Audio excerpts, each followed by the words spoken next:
Right there. Rock and roll music was first played right there. It was invented right there.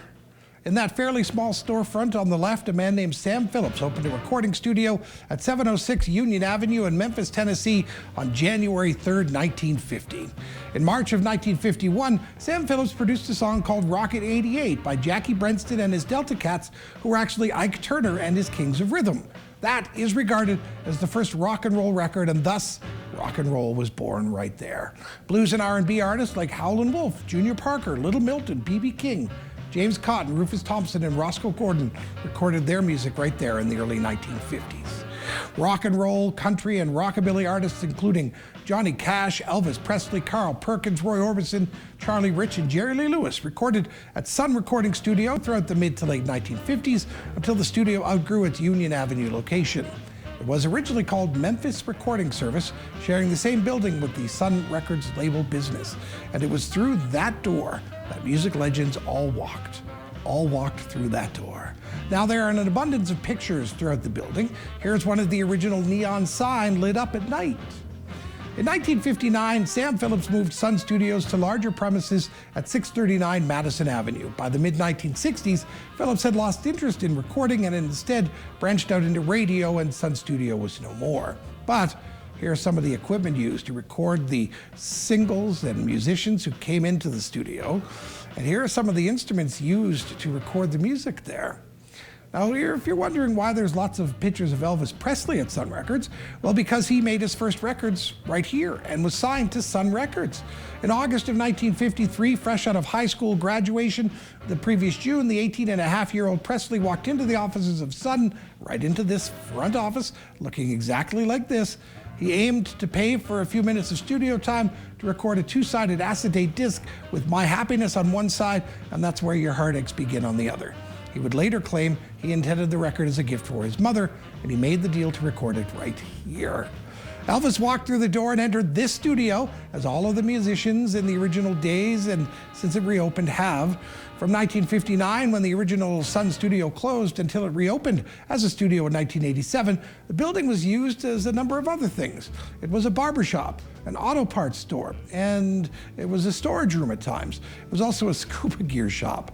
But in 1987, it reopened, and it remains a working studio to this day. There's a soundboard in the back through the glass, but at different times over the years, several of these reel-to-reel and tape machines have been used to produce music. Here's a look at two legends who've recorded here, Roy Orbison and Bono from U2. Bono is standing in front of one of the most famous pictures, perhaps the most famous picture ever taken in Sun Studio, of the $1 Million Quartet. Now here's a better look at that picture. On December 4th, 1956, an impromptu jam session featuring Elvis Presley, Jerry Lee Lewis, Carl Perkins, and Johnny Cash took place at Sun Studio. An article written about the session was published using the title $1 Million Quartet. The article contained the now famous photograph of Presley seated at the piano, surrounded by Lewis, Perkins, and Cash. Oh, to have been a fly on the wall that day.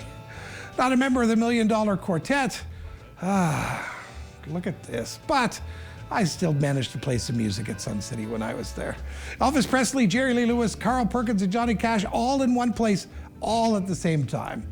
Now, this piece of tape marks the place on the floor where the microphone usually went. Most recording studios have a place where they believe instruments and microphones sound their absolute best. Elvis Presley played a huge role in the history of Sun Records, not because of the hits he had on the label, but because the label sold him to survive. As Presley's profile grew, Phillips realized Sun was not big enough to break him throughout the United States. So in February of 1955, Phillips met with Colonel Tom Parker, a man known for his hustling skills as well as his managerial ones, and after months of negotiations, Phillips agreed to sell Presley's contract.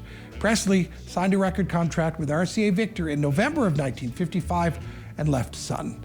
Phillips used some of the money to further advance the careers of his other artists, by now featuring Johnny Cash, Carl Perkins, Jerry Lee Lewis, and Roy Orbison. But it was on that mark on the floor, using this exact microphone, the same one that Elvis Presley is holding in his hand behind me, where he recorded his music for Sun Records at Sun Studios. I could feel the magic in the microphone on that day, I swear to you. Sun is a small studio, but its place in music history is well regarded. In 2003, it was officially recognized as a National Historic Landmark tourist attraction. As I mentioned, it is still a working studio, but it's mostly used today as the setting for film biopics such as Walk the Line, Great Balls of Fire, Mystery Train, and the recently released Elvis. It was an amazing opportunity to visit Sun Studio, the place where rock and roll was first played and played by some amazing musicians. Goodness gracious, Great Balls of Fire! That was recorded there too. Coming up next week for Martin Luther King Jr. Day, we're traveling to the Lorraine Motel, known today as the National Civil Rights Museum, and the place right in front of us where Dr. Martin Luther King was shot.